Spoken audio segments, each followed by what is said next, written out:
Hello everyone, most welcome. Today I am going to teach you use of unless in place of if के स्थान पर unless का प्रयोग। आज हम जो चैप्टर पढ़ने वाले हैं उसमें दो सेंटेंस आपको मिलने वाले हैं, ठीक है। फर्स्ट सेंटेंस में आपको इफ मिलेगा और उस इफ के स्थान पर अनलेस का प्रयोग करने के लिए कहा जाएगा।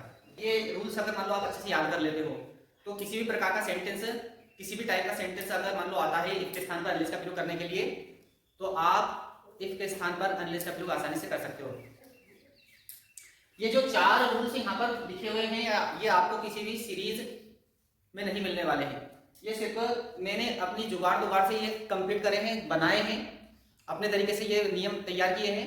यदि किसी भी टाइप का सेंटेंस अगर आता है तो ये रूल्स अगर मान लो आप उस सेंटेंस में लगाते हो तो इफ के स्थान पर आप अनलेस का प्रयोग करते हो तो कभी भी आपका सेंटेंस गलत नहीं होगा, ठीक है।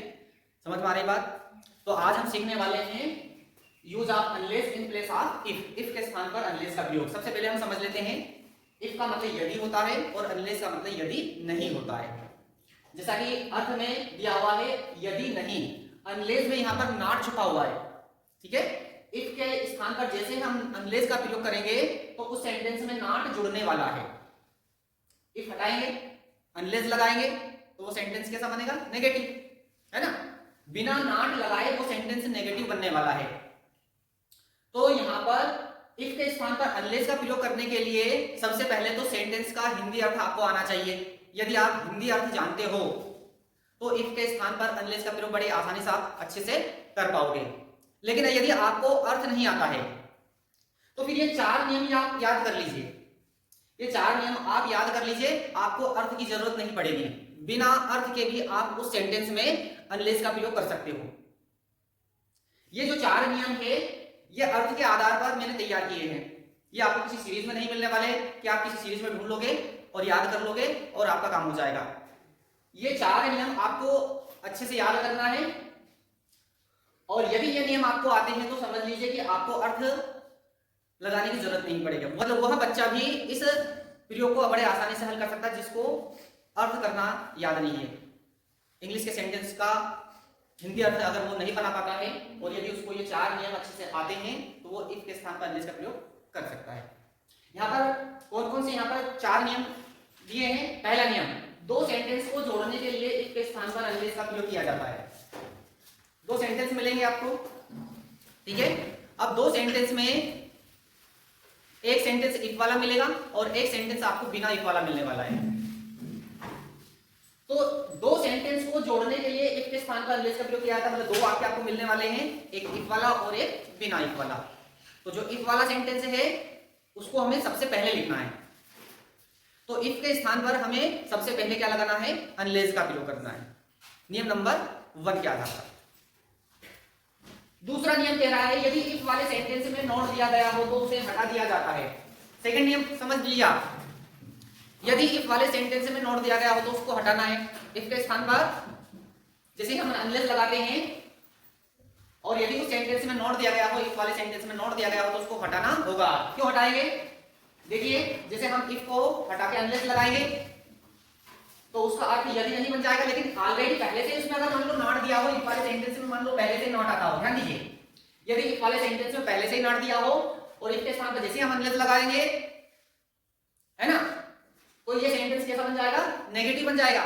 लेकिन अगर इस नॉट को नहीं हटाया तो दो नॉट हो जाएंगे ना सेंटेंस में, क्योंकि एक तो इफ वाला नॉट और एक अनलेस के अंदर नॉट छुपा हुआ है, तो सेंटेंस हमारा गलत हो जाएगा। इसलिए जब भी आप इफ के स्थान पर अनलेस का प्रयोग करो और यदि इफ वाले वाक्य में नॉट दिया गया हो तो इस नॉट को हटा देना। यदि नॉट को नहीं हटाओगे तो एक ही वाक्य में दो नॉट हो जाएंगे, क्योंकि एक नॉट तो ये हो जाएगा और एक अनलेस वाला नॉट हो जाएगा। तो एक वाक्य में दो नाट कभी नहीं आते हैं, एक म्यान में दो तलवार कभी नहीं आती है। नियम नंबर 2 कह रहा है यदि इफ वाले सेंटेंस में नॉट दिया गया हो तो उसे हटा दिया जाता है। ये इसीलिए कह रहा है यदि इफ वाले वाक्य में अगर नॉट दिया गया हो तो उसे हटा दिया जाता है। क्यों हटा दिया जाता है? क्योंकि जैसे हम इफ हटाएंगे और अनलेस लगाएंगे तो उसमें नॉट आ रहा, ऑलरेडी क्या रहा? नॉट आ रहा। और यदि उसमें इफ वाले वाक्य में पहले से नॉट दिया गया हो तो उसको हटाना पड़ेगा। अगर नहीं हटाएंगे तो हमारा सेंटेंस गलत हो जाएगा। अभी हम कुछ एग्जांपल देखेंगे, एग्जांपल को हम जैसे समझेंगे तो हमें सारे नियम्स अच्छे से कंप्लीट हो जाएंगे। तीसरा नियम कह रहा है यदि दोनों सेंटेंस अफर्मेटिव दिए गए हों तो दोनों सेंटेंस को नेगेटिव बनाया जाता है। यदि दोनों सेंटेंस अफर्मेटिव तो जानते हो आप, बिना नाट वाले। यदि दोनों सेंटेंस अफर्मेटिव दिए गए हो तो दोनों को नेगेटिव बनाया जाता है। नेगेटिव मतलब नेगेटिव अर्थ वाले सेंटेंस वो बनने वाले हैं। ठीक है। फोर्थ नियम कह रहा है यदि इफ वाला सेंटेंस अफर्मेटिव दिया गया हो और दूसरा सेंटेंस नेगेटिव दिया गया हो तो दूसरे सेंटेंस का नॉट हटा दिया जाता है। अभी आपके दिमाग में ये चीजें अच्छे से फिट नहीं बैठ रही होगी, है ना, क्योंकि अभी हमने कुछ एग्जाम्पल यहाँ पे लिखे नहीं। जैसे हम एग्जाम्पल लिखना शुरू करेंगे धीरे धीरे आपको सारे रूल्स आपके दिमाग में इंस्टॉल होते चले जाएंगे। ठीक है।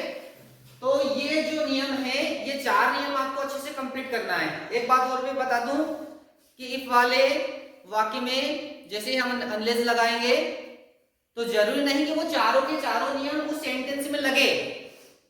किसी सेंटेंस में पहला नियम लगेगा तो किसी में दूसरा, तो हो सकता है किसी में तीसरा लगे या किसी में चौथा लगे। चारों नियम नहीं लगेंगे, किसी में पहला लग सकता है तो किसी में दूसरा लग सकता है, किसी में तीसरा तो किसी में चौथा। अब कौन सा लगेगा ये हमें यूज करके देखना पड़ेगा। जैसे कि मान लो एक नट है और उसमें हमें डिबरी कसना है। क्या कसनी है? डिबरी, है ना। अब हमारे पास डिबरी 8-10 है तो पहले एक उठा के देखेंगे कौन सी इसमें फिट होगी। पहले उठा के देखेंगे छोटी तो नहीं पड़ रही, वो कसा रही कि नहीं कसा रही, रख देंगे। दूसरी उठा के देखेंगे, तीसरी उठा के देखेंगे, चौथी उठा, कोई ना कोई तो जरूर लगेगी उस नट के अंदर। ऐसा ही इफ और अनलेस का नियम है। तो किसी सेंटेंस में पहला नियम लग सकता है, किसी में दूसरा लग सकता है, किसी में तीसरा तो किसी में चौथा। अब कौन सा लगेगा ये हमें यूज करके देखना पड़ेगा, उसको उठा के देखना पड़ेगा कि कौन सा नियम लगने वाला है। ठीक है। तो सबसे पहले हम एग्जांपल से समझ लेते हैं। If you do not work hard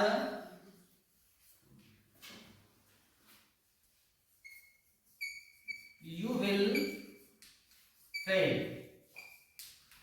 If you do not work hard you will fail. यदि तुम कठोर परिश्रम नहीं करते हो you will fail, तुम फेल हो जाओगे। ध्यान दीजिए, बड़ा इजी सेंटेंस दिया है। इस प्रयोग को जितना हम डिफिकल्ट समझते हैं उतना ये है नहीं, उतना ही ये सरल है। ठीक है। तो आप अपने दिमाग में इन चारों नियम को फिट बैठा लेना। पूरी तैयारी के साथ आप इस नियम को सीखने की कोशिश करना। और अगर मान लो ये चारों नियम आप अच्छे से सीख लेते हो तो मेरा ये मानना है कि आप इसको कभी नहीं बोलोगे और इसको अच्छे से करके आ जाओगे।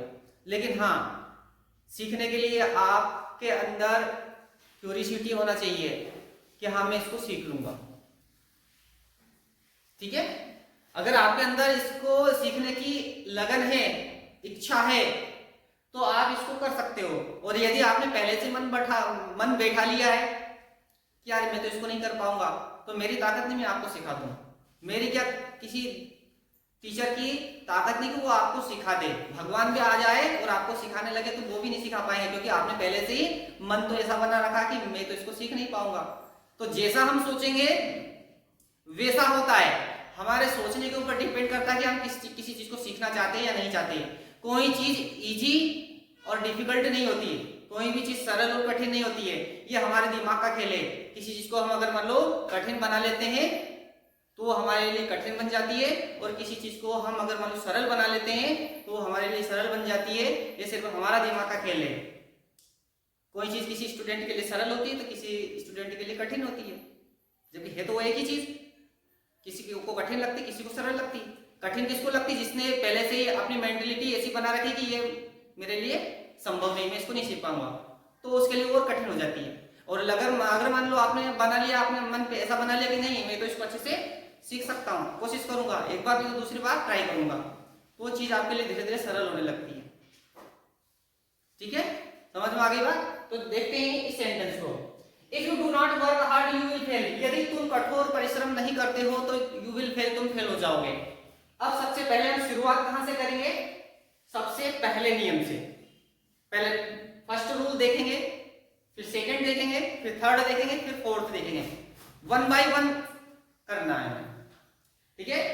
चलिए सबसे पहले हम यहां से शुरू करते हैं। इफ का मतलब यदि होता है और अनलेस का मतलब होता है यदि नहीं, ठीक है। तो यहां पर इफ का मतलब यदि, अनलेस का मतलब यदि नहीं। तो नियम नंबर 1 कह रहा है कि दो सेंटेंस को जोड़ने के लिए इफ के स्थान पर अनलेस का प्रयोग किया जाता है। बार बार मैं ये नियम दोहराऊंगा, आपको वैसे याद हो जाएंगे। दो सेंटेंस को जोड़ने के लिए मतलब दो वाक्यों को जोड़ने के लिए, देखिए यहां पर फुल स्टॉप आ रहा, एक वाक्य इधर है तो एक वाक्य इधर है, ठीक है। तो दो वाक्यों को जोड़ने के लिए इफ के स्थान पर अनलेस का प्रयोग किया जाता है। तो यहां पर इफ दिया हुआ है, इफ का मतलब यदि। If you do not work hard, यदि तुम कठोर परिश्रम नहीं करते हो, यू विल फेल, तुम फेल हो जाओगे, ठीक है। तो नियम नंबर 1 के अनुसार हम इफ के स्थान पर अनलेस का प्रयोग करने वाले हैं। तो हमारा नियम, हमारा वाक्य तैयार होने वाला है अनलेस। देखिए जितना कहा जाए ना उतना करना है, एक कदम आगे नहीं बढ़ना, नहीं तो हमारा सेंटेंस गलत हो सकता है ना। कदम कदम के ऊपर खतरा है, यहां पर ध्यान रखना। हर एक शब्द के ऊपर खतरा मंडरा रहा है, आपका सेंटेंस कभी भी गलत हो सकता है। जितना कहा जाए उतना करना है। दो सेंटेंस को जोड़ने के लिए इसके स्थान पर अनलेस का प्रयोग किया जाता है, बस इतना कहा है इसमें। तो दो वाक्य दिए, इसके स्थान पर अनलेस का प्रयोग करना है, कर दिया हमने। अब दूसरा नियम पढ़ लेते हैं। यदि इफ वाले सेंटेंस में नोट दिया गया हो तो उसे हटा दिया जाता है ना। तो इफ वाले सेंटेंस में नोट देख लीजिए, नोट है क्या? बिल्कुल है। इफ वाले सेंटेंस में क्या दिया है? नोट दिया है, तो उसको हटा दिया जाता है। इफ वाले सेंटेंस में नोट दिया गया हो तो उसे हटा दिया जाता है। नियम नंबर 2 कह रहा है तो नोट दिया है हटाना पड़ेगा। नोट दिया गया है हटाना पड़ेगा। क्यों हटाना पड़ेगा? कि नोट लगा चुके हैं, अनलेस के अंदर ही तो नोट है, अनलेस के अंदर ही नोट है, तो नोट तो ऑलरेडी लग चुका है, इसलिए इस नोट को हटाने की कह रहा हो। कुछ समझ में आ रही बात? तो ये नोट हटा देंगे। ध्यान रखें, नोट के आगे अगर हेल्पिंग वर्ब डू, डज और डिड आ जाए, ध्यान दीजिए, अगर नोट के आगे हेल्पिंग वर्ब डू, डज और डिड आ जाए तो ये तीनों हेल्पिंग वर्ब भी हट जाती है, ये तीनों हेल्पिंग वर्ब भी हट जाती है। ध्यान देना, डू, डज और डिड, ये तीनों हेल्पिंग वर्ब ऐसी जो नॉट के साथ रहती है। यदि सेंटेंस में से नॉट हटाएंगे तो ये तीनों हेल्पिंग वर्ब हट जाएगी, ये तीनों हेल्पिंग वर्ब हट जाएगी, क्योंकि ये दोनों helping verb present indefinite tense की है और ये helping verb past indefinite tense की है। और ये दोनों टेंस में हेल्पिंग वर्ब की अंग्रेजी नहीं बनती है। नोट आता है तो हेल्पिंग वर्ब की अंग्रेजी बनती है, नोट नहीं आता तो हेल्पिंग वर्ब की अंग्रेजी नहीं बनती, वो अफर्मेटिव में नहीं बनती है। तो ये तीनों हेल्पिंग वर्ब ऐसी जो नॉट के साथ रहती है। यदि वाक्य में नॉट के आगे आपको इनमें से कोई सी भी हेल्पिंग वर्ब नजर आए तो उस नॉट के साथ उनको भी हटा देना, लेकिन कोई दूसरी हेल्पिंग वर्ब आती है तो उसको हटाते नहीं है। ये तीनों हेल्पिंग वर्ब का ध्यान रखें। तो हमें इस नॉट को हटाने के साथ इस डू को भी हटाना पड़ेगा। और अगर डज आ जाए तो डज को भी हटाएंगे, लेकिन ध्यान रखें अगर डज को हटाएं तो एस या ईएस जोड़ दें। क्या जोड़ दें? एस या ईएस। कहां जोड़ना है? उस नॉट के बाद एक वर्ब मिलेगी, उस वर्ब में एस या ईएस जोड़ दें। उस नॉट के बाद क्या मिलेगी? आपको एक वर्ब मिलेगी, उस वर्ब में एस जोड़ दे। आपको वर्ब इधर उधर ढूंढने की जरूरत नहीं, नॉट के ठीक बाद। और अगर डिड हटाना पड़े तो वो जो नॉट के बाद वर्ब है उसको सेकंड फॉर्म बना दे। कौन सी फॉर्म बना दे? Second form. ये एक फार्मूला है, ये फार्मूला तैयार हो रहा है। इस फार्मूले को आपने अपने दिल दिमाग में बैठा लेना है ना। क्या कह रहा हूं मैं? नोट हटाना पड़े और नोट के आगे हेल्पिंग वर्ब डू, डज और डिड मिले तो ये तीनों हेल्पिंग वर्ब हट जाती है, क्योंकि इनकी नोट के साथ अच्छी फ्रेंडशिप है। मेरा दोस्त जा रहा, मैं उसका साथ नहीं छोड़ूंगा, मुझे भी जाना पड़ेगा। समझ में आ गई? तो ये तीनों हेल्पिंग वर्ब नॉट के साथ ही रहती है। नोट हटेगा, डू भी हटेगा, नोट हटेगा, डज भी हटेगा, नोट हटेगा, डिड भी हटेगा। नोट के अलावा कोई दूसरी हेल्पिंग वर्ब होगी तो वो नहीं हटेगी, ठीक है। डज हटाएंगे तो एसीएस का ध्यान रखना है, डिड हटाना है तो सेकंड फॉर्म का ध्यान रखना है। डिड हटेगा तो सेकंड फॉर्म लग जाएगी, डज हटेगा तो एसीएस लग जाएगा, और डू हटेगा तो कुछ नहीं करना, डू हटेगा तो कुछ भी नहीं करना, ठीक है। तो यहां पर ये इतना सा आपको ध्यान रखना है। देखिए अभी नियम नंबर 2 क्या कह रहा है? नोट हटाना है तो इस डू को भी हटाना पड़ेगा, तो हम लिख लेते हैं यू वर्क हार्ड। अब देखिए दोनों सेंटेंस को एक सेंटेंस बना रहे हैं, दो सेंटेंस क्या बना रहे हैं, एक, तो दोनों के बीच में फुल स्टॉप नहीं लिखना, कॉमा लगाना है कोई सा भी प्रयोग हो। जब दो सेंटेंस जुड़े और दोनों सेंटेंस के बीच में अगर मान लो कोई कंजक्शन ना आए, कंजक्शन शुरू में आ जाए मान लो, तो दोनों सेंटेंस के बीच में फुल स्टॉप नहीं फिर कॉमा लगाएंगे, कोई सा भी प्रयोग हो, दो सेंटेंस वाले, है ना।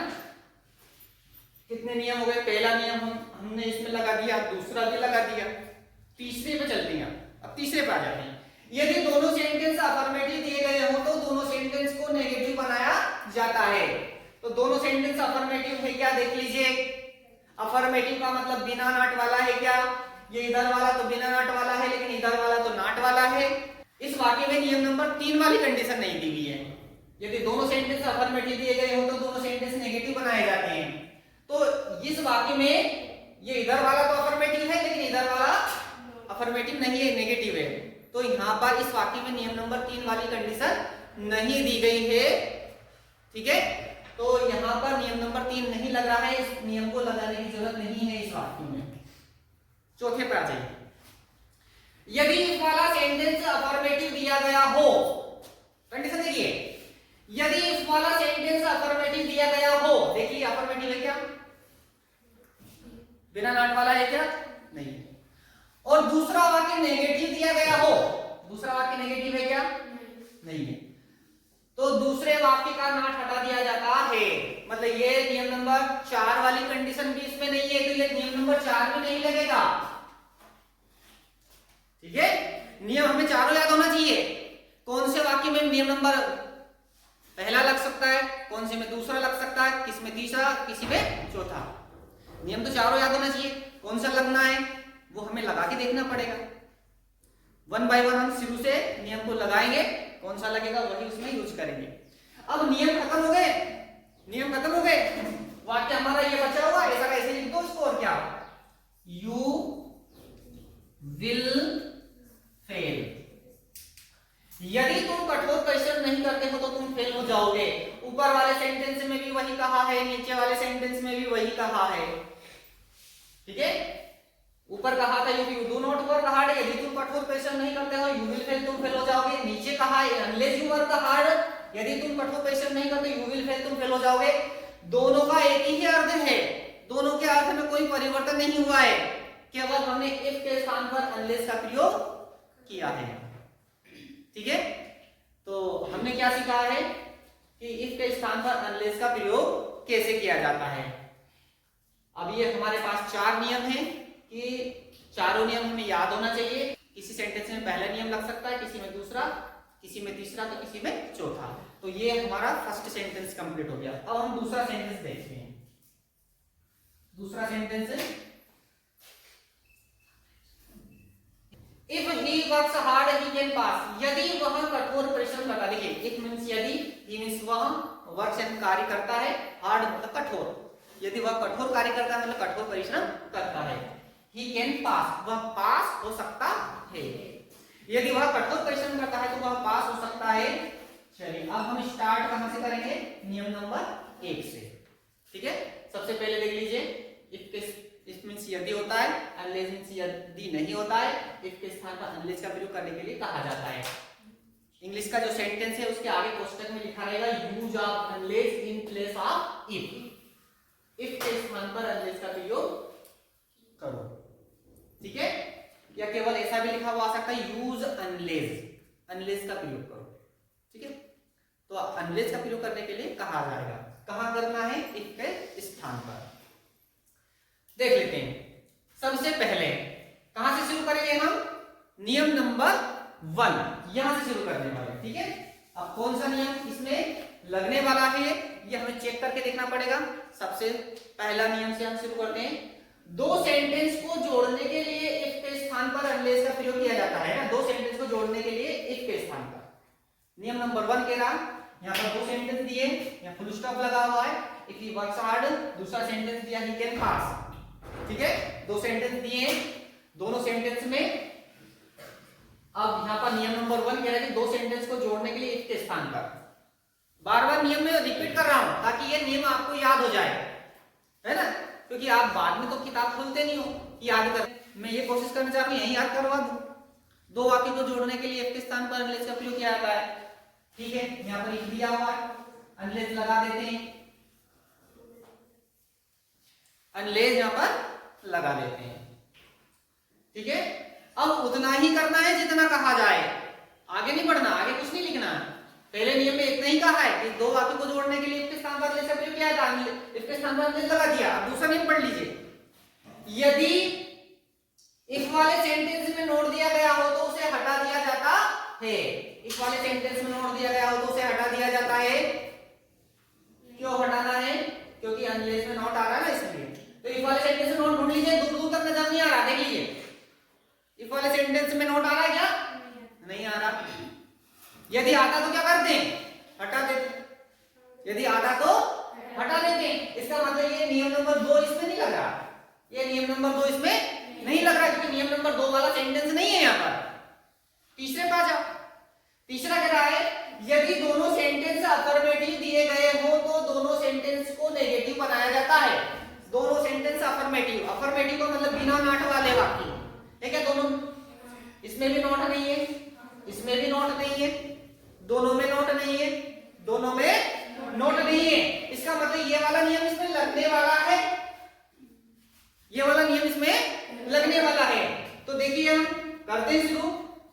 यदि दोनों सेंटेंस अफर्मेटिव दिए गए हो तो दोनों सेंटेंस को नेगेटिव बनाया जाता है। दोनों सेंटेंस को नेगेटिव बनाना है, और हमने चेंज इनटू नेगेटिव वाला प्रयोग सबसे पहले पढ़ाया है। नेगेटिव कैसे बनता है, चेंज इनटू नेगेटिव पढ़ा दिया है ना। यदि चेंज इनटू नेगेटिव याद होगा तो आप उनको दोनों को नेगेटिव बना सकते हो, बना सकते नहीं बना सकते हो।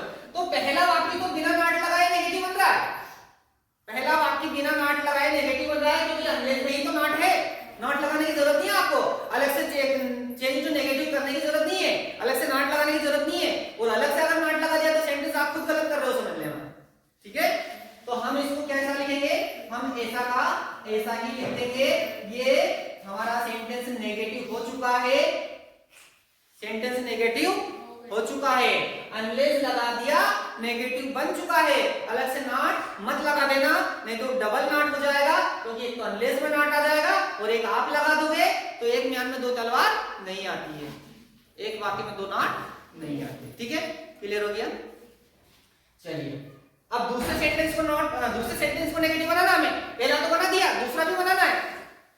तो दूसरा वाक्य बनाने के लिए क्या करना है, हमने चेंज इनटू नेगेटिव में पढ़ा है, नॉट का प्रयोग हेल्पिंग वर्ब के बाद या फिर मॉडल वर्ब के बाद होता है। यदि हेल्पिंग वर्ब हो तो नॉट लगा दो डायरेक्ट, मॉडल वर्ब दी गई हो तो मॉडल वर्ब के ठीक बाद नॉट लगा दो। मिल रही मॉडल वर्ब कैन, नॉट लगा दे, कैन के ठीक बाद दोनों के बीच में कामा लगा दो कि कैन से हो जाएगा can not pass, can not pass. देखिए इफ ही वर्क्स हार्ड, यदि वह कठोर परिश्रम करता है, ही कैन पास, वहां पास हो सकता है, सही बात है। कठोर परिश्रम करोगे तो पास जरूर होगे, यदि वह कठोर परिश्रम करता है तो वह पास हो सकता है, सही बात है ना। लेकिन अब आपने बदल चुका है, अनलेस ही वर्क्स हार्ड, यदि वह कठोर परिश्रम नहीं करता है, ही कैन नॉट पास, वह पास नहीं हो सकता है। ठीक है, यदि वह कठोर परिश्रम नहीं करता तो वह पास नहीं हो सकता है। ठीक है, बिल्कुल हमारे जो नियम है बिल्कुल फिट बैठ रहे हैं। मैं आपको बार बार बता रहा हूं कि ये नियम अर्थ के आधार पर ही तैयार किए हैं, ये आपको किसी सीरीज में नहीं मिलने वाले हैं, आपको याद करना पड़ेगा। और ये जुगाड़ बुगाड़ से तैयार किए हैं कि किसी भी प्रकार का सेंटेंस घुमाकर फिराकर कैसे भी दे दिया जाए, लेकिन ये 4 नियम अगर आपको याद है तो आपका सेंटेंस कभी गलत होगा नहीं, आपको अर्थ की जरूरत भी नहीं पड़ेगी, चाहे आप सेंटेंस का अर्थ कर सको या ना कर सको। नियम याद है तो आप आराम से अपना सेंटेंस हल कर सकते हो। ठीक है, ये 2 सेंटेंस हो गए हमारे। अब यहाँ पर चौथा नियम की तो जरूरत ही नहीं लगी, बाकी खत्म हो गया। क्या खत्म, चौथे नियम की जरूरत लगी क्या? चौथे नियम में क्या कहा था, यदि एक वाला सेंटेंस अफर्मेटिव दिया गया हो, है तो अफर्मेटिव तो था हमारा, और दूसरा सेंटेंस नेगेटिव दिया गया हो तो नेगेटिव था क्या? नहीं था। तो दूसरे सेंटेंस का नॉट हटा दिया जाता तो हटा देते, लेकिन ऐसा है नहीं ये वाक्य। तो तो इसका मतलब ये चौथा नियम तो इसमें नहीं लगा था। तो इसमें कौन कौन से नियम लगे थे? तो पहला लगा और एक तीसरा लगा है। तो मैं आपको क्या बताने की कोशिश कर रहा हूं कि किसी सेंटेंस में पहला नियम लग सकता है, किसी में दूसरा, किसी में तीसरा, तो किसी में चौथा। कौन सा लगेगा हमें चारों ट्राई करके देखना पड़ेगा वन बाय वन, ठीक है। If it rains today, sentence का अर्थ समझ लीजिए। यदि आप अर्थ कर सकते हो ना तो नियम आपके धरे के धरे रह जाएंगे, नियम याद करने की जरूरत नहीं है। ये नियम उन बच्चों को याद करना पड़ेगा जिनको अर्थ नहीं करना आता है, ठीक है, उनके लिए तैयार किए हैं। अर्थ आता है तो आप अर्थ के आधार पर ऑटोमेटिक इफ के स्थान पर अनलेस का प्रयोग कर सकते हो। अर्थ के आधार पर अर्थ सही फिट बैठना चाहिए, अर्थ हमारा बिल्कुल एकदम फिट बैठना चाहिए, ठीक है। और अगर अर्थ आता है तो नियम की जरूरत नहीं पड़ेगी, और अर्थ नहीं आता तो नियम याद कर लीजिए आप। और 90% स्टूडेंट ऐसे हैं जिनको अर्थ नहीं आता है, अर्थ नहीं कर सकते हैं, ठीक है। तो देख लेते हैं हम। इफ इट यदि, इफ इट रेन्स टुडे यदि आज वर्षा होती है, ठीक है। इफ इट रेन्स टुडे यदि आज वर्षा होती है, we can not play cricket, हम क्रिकेट नहीं खेल सकते इन द प्लेग्राउंड में। यदि आज वर्षा होती है तो हम प्लेग्राउंड में क्रिकेट नहीं खेल सकते हैं। क्यों नहीं खेल सकते? भीग जाएंगे, सीधी सी बात, ग्राउंड गीला हो जाएगा, क्रिकेट कैसे खेलेंगे, है ना। तो यदि आज वर्षा होती तो हम क्रिकेट नहीं खेल सकते। करते हैं शुरू। नियम नंबर 1, नियम नंबर 1 शुरुआत वहीं से करना है, इधर से नीचे से नहीं करना, ऊपर से ही करना। दो सेंटेंस को जोड़ने के लिए इफ के स्थान पर अनलेस का प्रयोग किया जाता है। मतलब दो वाक्यों को जोड़ने के लिए इफ के स्थान पर अनलेस का प्रयोग किया जाता है। दो वाक्य दिए हैं, एक वाक्य दिया है इफ इट रेन्स टुडे, यदि आज वर्षा होती है। दूसरा सेंटेंस कहा we can not play cricket in the playground, हम खेल के मैदान में क्रिकेट नहीं खेल सकते हैं। नियम नंबर 1 के अनुसार इफ के स्थान पर हम अनलेस का प्रयोग करते हैं। नियम नंबर 1 केवल इतना ही कह रहा है, केवल हम इतना ही करेंगे, ठीक है। इफ के स्थान पर केवल अनलेस लगा देंगे। तो ये हमारा नियम नंबर 1 यहाँ पर लग रहा है। ये नियम नंबर 1 तो सब में लगेगा, क्योंकि इफ के स्थान पर अनलेस लगाएंगे तो वो समझ लो सब में यूज हो रहा है। नियम नंबर 2 पे आ जाते हैं। नियम नंबर 2 देख लेते हैं। यदि इफ वाले सेंटेंस में नोट दिया गया हो तो उसे हटा दिया जाता है। तो इफ वाले सेंटेंस में नोट चेक कर लीजिए, दूर दूर तक नजर नहीं आ रहा है। इफ वाले सेंटेंस में नोट आ रहा है क्या? नहीं आ रहा, नोट है ही नहीं इसमें। इसका मतलब ये वाला नियम यहां पर नहीं लग रहा है। तीसरे पे आ जाइए, तीसरा नियम देख लीजिए।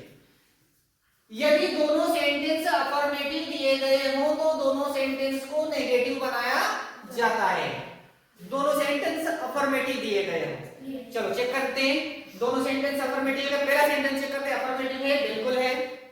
नोट है क्या इसमें? नहीं है, इसका मतलब ये अफर्मेटिव है। चलो दूसरे को चेक कर लेते हैं। वी कैन नॉट, नॉट आ रहा मतलब अफर्मेटिव नहीं है, ये तो नेगेटिव हो गया। इसका मतलब क्या हुआ? इसका मतलब ये हुआ कि ये तीसरा नियम वाला सेंटेंस भी नहीं है, तीसरे नियम वाला सेंटेंस भी नहीं है। चौथे पे आ जाते हैं। यदि इफ वाला सेंटेंस अफर्मेटिव दिया गया हो, इफ वाला सेंटेंस अफर्मेटिव दिया है, बिल्कुल दिया है, और दूसरा सेंटेंस नेगेटिव दिया गया हो, बिल्कुल दिया है, नेगेटिव दिया है, तो दूसरे सेंटेंस का नोट हटा दिया जाता बिल्कुल। तो ये वाला नियम यहां पर लग रहा है, लग रहा चलो करते हैं शुरू।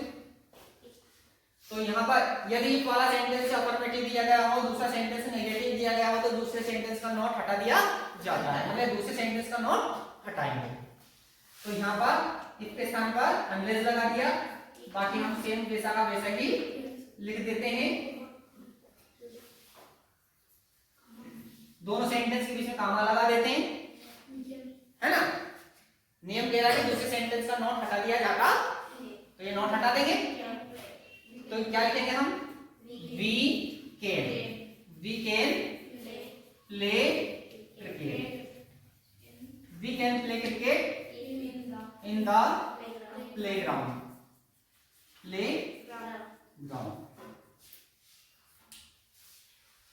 ठीक है। अब हमारा अर्थ चेंज हो गया है, देख लेते हैं अर्थ कैसा बना है। इफ इट रेन्स टुडे, यदि आज वर्षा होती है, we can not play cricket in the playground, तो हम खेल के मैदान में क्रिकेट नहीं खेल सकते हैं। अब अर्थ परिवर्तित हो चुका है, अब यहाँ पर अर्थ अपोजिट बन गया है। अनलेस इट रेन्स टुडे, यदि आज वर्षा नहीं होती है, यदि आज वर्षा नहीं होती है, we can play cricket in the playground, तो हम खेल के मैदान में क्रिकेट खेल सकते हैं। सही बात है, वर्षा नहीं होगी तो खेल सकते हैं, होती तो नहीं खेलते। ठीक है, समझ में आ गया। तो अर्थ के आधार पर हमारे 4 नियम बिल्कुल एकदम फिट बैठ रहे हैं। समझ में आ गई बात। और द सेंटेंस ध्यान दीजिए, if Reena does not work hard, यदि रीना कठोर परिश्रम नहीं करती है। सर आप बार बार वही सेंटेंस घुमा घुमा के दिखा रहे हो, यही घुमा घुमा के आपके एग्जाम में पूछे जाएंगे, यही सेंटेंस है। कठोर परिश्रम नहीं करते तो ऐसा हो जाएगा, मतलब कंडीशन रिजल्ट है। एक सेंटेंस कंडीशन वाला रहेगा, दूसरा सेंटेंस रिजल्ट वाला रहेगा। ऐसा करोगे तो ऐसा हो जाएगा, है ना। ऐसे ही वाक्य आएंगे इफ के स्थान पर अनलेस का प्रयोग करने के लिए, कि ऐसा करोगे तो वैसा हो जाएगा, है ना। If Reena does not work hard, यदि रीना कठोर परिश्रम नहीं करती है, शी कैन नॉट पास, वहां पास नहीं हो सकती है। बिल्कुल सही बात है, कठोर परिश्रम नहीं करोगे तो पास नहीं होगे, है ना। तो यदि रीना कठोर परिश्रम नहीं करती तो वह पास नहीं हो सकती है, और यदि वह कठोर परिश्रम करती है तो वह पास हो सकती है। सही बात है ना। देखते हैं नियम नंबर 1, दो सेंटेंस को जोड़ने के लिए इफ के स्थान पर अनलेस का प्रयोग किया जाता है। सर लिखा हुआ बार बार क्यों बोल रहा हूं, मैं आपको याद करवाने के लिए बोल रहा हूं। ठीक है, दो सेंटेंस को जोड़ने के लिए इफ के स्थान पर अनलेस का प्रयोग किया जाता है, तो यहां पर इफ के स्थान पर हम अनलेस का प्रयोग कर देते हैं। ठीक, नियम नंबर 2 पे आ जाए। ये पहला नियम हमने लगा दिया। यदि इफ वाले सेंटेंस में नोट दिया गया हो तो उसे हटा दिया जाता है। इफ वाले सेंटेंस में नोट दिया गया हो तो उसे हटा दिया जाता है। बिल्कुल साफ नोट है यहाँ पर, है ना। नोट है, क्या है यहाँ पर नोट है, नोट हटाएंगे। अगर नोट नहीं हटाया, मान लो नोट नहीं हटाया, तो बाकी गलत होने वाला है, क्योंकि एक नोट तो यहाँ पर और एक आप नोट यहाँ लगा दोगे तो एक बाकी में 2 नोट आ जाएंगे ना, तो एक म्यान में 2 तलवार नहीं आती है। बार बार कह रहा हूं, है ना। इसलिए ये नियम बनाया है, इसीलिए तो ये नियम बनाया है। यदि इस वाले वाक्य में नोट दिया गया हो तो नोट को हटा दिया जाता है। ठीक है, तो ये नोट यहाँ पर डिलीट होने वाला है, ये नोट यहाँ से डिलीट करेंगे। और एक चीज मैंने आपको बताई थी कि इस नोट के साथ डू, डज और डिड आता है, तो इनको भी हटा देते हैं। नोट के साथ, नोट के साथ क्या लिखा हो, डू, डज या डिड, डू, डज या डिड। नोट के आगे डू, डज, डिड लिखा हो तो इनको भी हटाते हैं, क्योंकि इस नोट के साथ इन तीनों की अच्छी खासी मित्रता है, फ्रेंडशिप। मेरा दोस्त जाएगा तो मैं भी उसके साथ जाऊंगा, है ना। इसलिए नोट के आगे देख लीजिए, इनमें से कोई हेल्पिंग वर्ब दी गई हो तो उनको हटाना होता है। इनके अलावा कोई दूसरी हेल्पिंग वर्ब दी गई हो तो उसको बिल्कुल भी नहीं हटाना है। इसलिए देखो नोट के आगे क्या आ रही थी, डज आ रही थी, तो डज हटाएंगे। और डज जब हटता है तो एस या ईएस जुड़ जाता है। डज हटेगा तो क्या जुड़ जाएगा, एस या ईएस। भैया तुम जाओ, मैं तुम्हारी जगह ले लेता हूं, है ना। मेरा दोस्त गया, मैं आ जाता हूं, एस या ईएस जरूर आएगा। डज हट जाएगा तो एस या ईएस आ जाएगा उसकी जगह लेने के लिए। वारिस तो है कोई ना कोई, बाप मरेगा तो बेटा वारिस बन जाएगा, है ना। आया समझ में आया। डज जाएगा तो ए से एस आ जाएगा बेटा बन के, है ना। तो डज हटेगा तो ए से एस जुड़ने वाला है। अब जोड़ेंगे कहां, उस नॉट के बाद एक वर्ब मिलेगी उसमें जोड़ेंगे, तो हर कहीं मत जोड़ देना, लंबा चौड़ा वाक्य है। सब नॉट जोड़ने के लिए कहा, रीना में नॉट जोड़ दो, रीना में एस जोड़ दो, है ना। हर कहीं या हार्ड में एस जोड़ दो, हर कहीं ए से एस नहीं जोड़ना है आपको। नॉट के ठीक बाद जो भी शब्द मिले उसमें चिपका दो। ठीक है, क्या लगाना है, एस या ईएस। कहां लगाओगे, पीछे, आगे मत लगाना, पीछे मत लगाना, आखिरी में या तो एस या फिर ईएस। अब ये एस एस का तो पता है ना, आखिरी में अगर वोवेल आ जाए तो ईएस, कॉन्सोनेंट आए तो एस।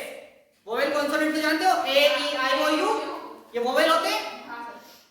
तो आखिरी में अगर वोवेल दिया हो तो क्या लगाओगे, ईएस। कॉन्सोनेंट दिया हो तो एस।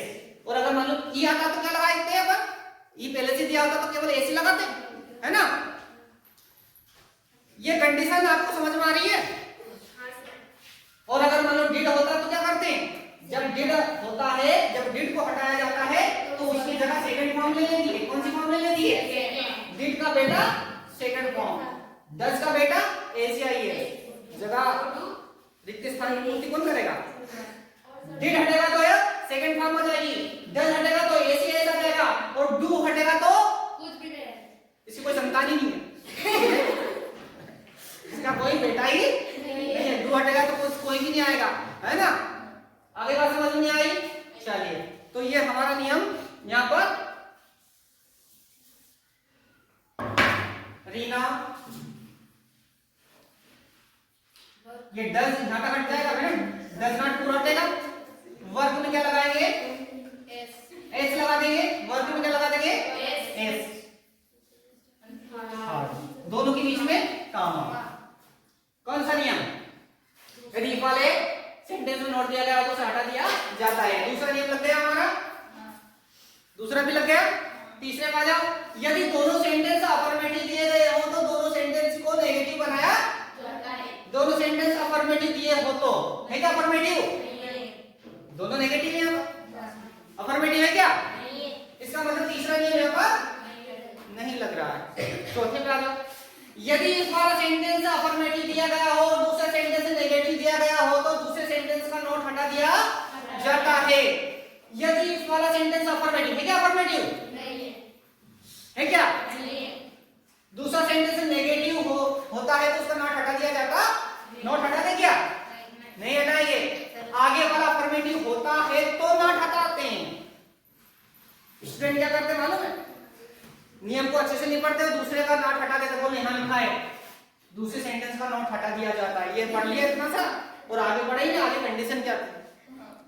तो दूसरे का नोट कब हटाना है, जब आगे का अफर्मेटिव सेंटेंस हो तो दूसरे का नोट हटाएंगे, और अगर ऐसी कंडीशन नहीं है तो दूसरे का नोट नहीं हटाना है। तो इसका मतलब ये नियम नंबर 4 भी यहाँ पर नहीं लगेगा। ऐसा कैसे लिख दो इस वाक्य को, सी कैन नॉट पास। यदि रीना कठोर परिश्रम नहीं करती है तो वह पास नहीं हो सकती है। ये दोनों सेंटेंस का एक ही अर्थ है। ऊपर भी वही वैसा ही कहा था, यदि रीना कठोर परिश्रम नहीं करती तो वह पास नहीं हो सकती, नीचे भी वही कहा है। ठीक है, फिफ्थ सेंटेंस देखिए, ये सेंटेंस आपको एक ही दिख रहा होगा, है ना, एक ही सेंटेंस है।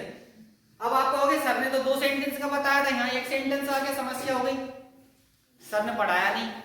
जैसा कहा था वैसा वाक्य हमें एग्जाम में मिला नहीं। सर ने 2 सेंटेंस का कहा था, यहाँ तो एक ही सेंटेंस आ गया। देखिए, इसको 2 बना लीजिए पहले तो आप, है ना। सेंटेंस एक ही दिख रहा है लेकिन ये एक नहीं है, ये 2 है। कितने सेंटेंस है ये, 2।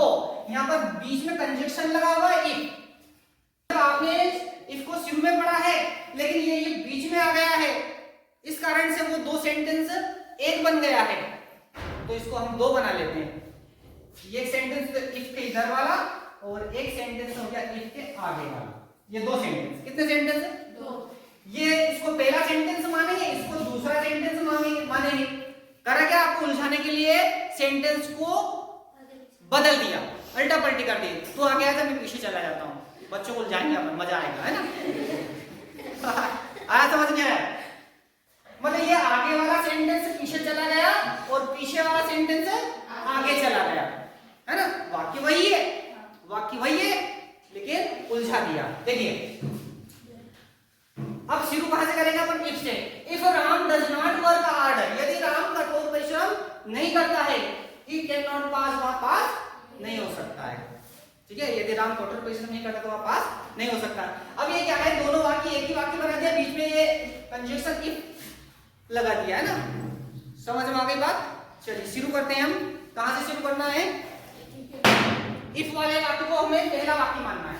इफ वाले वाक्य को हमें पहला वाक्य मानना है, जिस वाक्य में इफ आए उसको पहला वाक्य मानना है और उसी से शुरुआत हमें करनी है। नियम वही के वही लगाना जो ऊपर दिए गए हैं। इसको पहला मानते हैं, शुरू करते हैं। If Ram does not work hard, यदि राम कठोर परिश्रम नहीं करता है, ही कैन नॉट पास, वह पास नहीं हो सकता है। ठीक है, अब नियम नंबर 1 पढ़ते हैं। दो सेंटेंस को जोड़ने के लिए इफ के स्थान पर अनलेस का प्रयोग किया जाता है। तो ठीक है, ये दो सेंटेंस दिए हैं, एक इधर और एक इधर, तो इफ के स्थान पर अनलेस का प्रयोग करते हैं।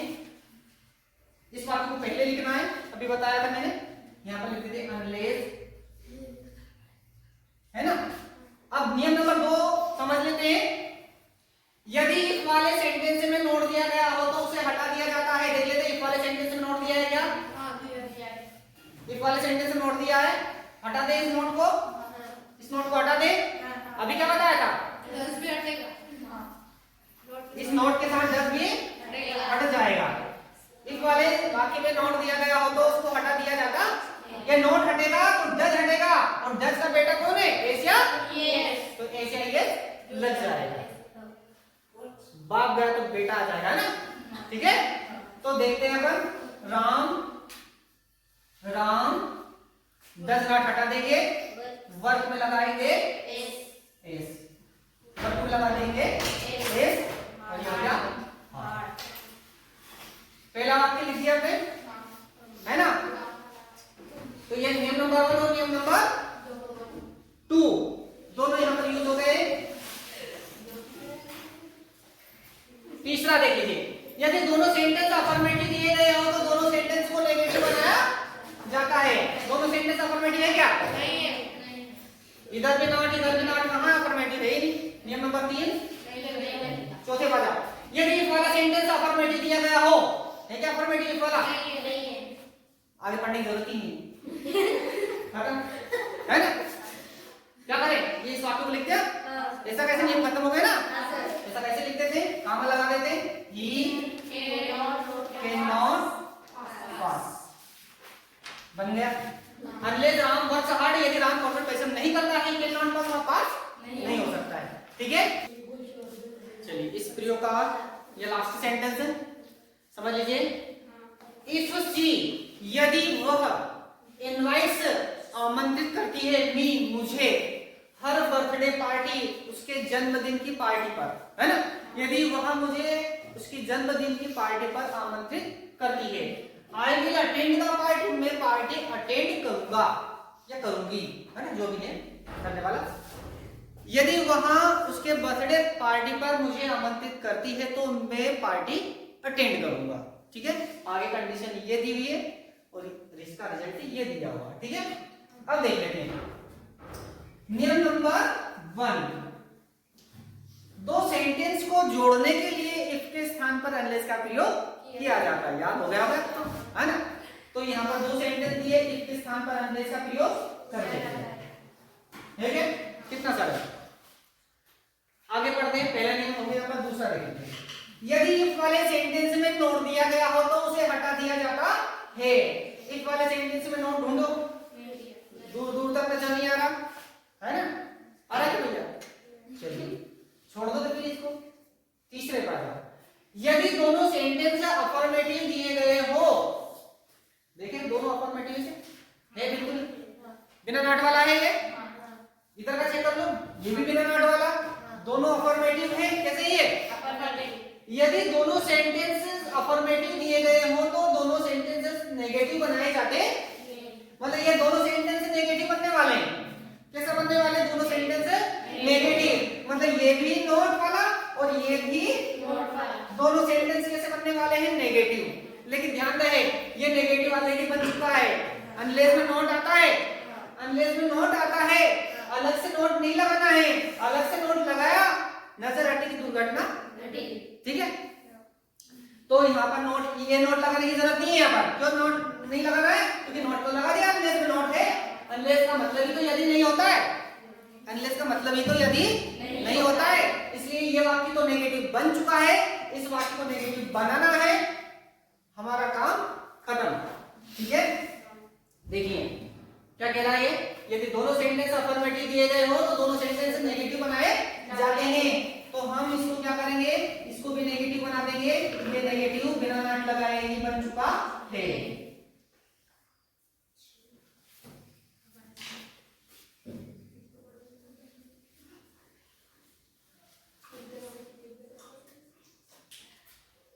Unless he invites me her birthday party, negative बन गया।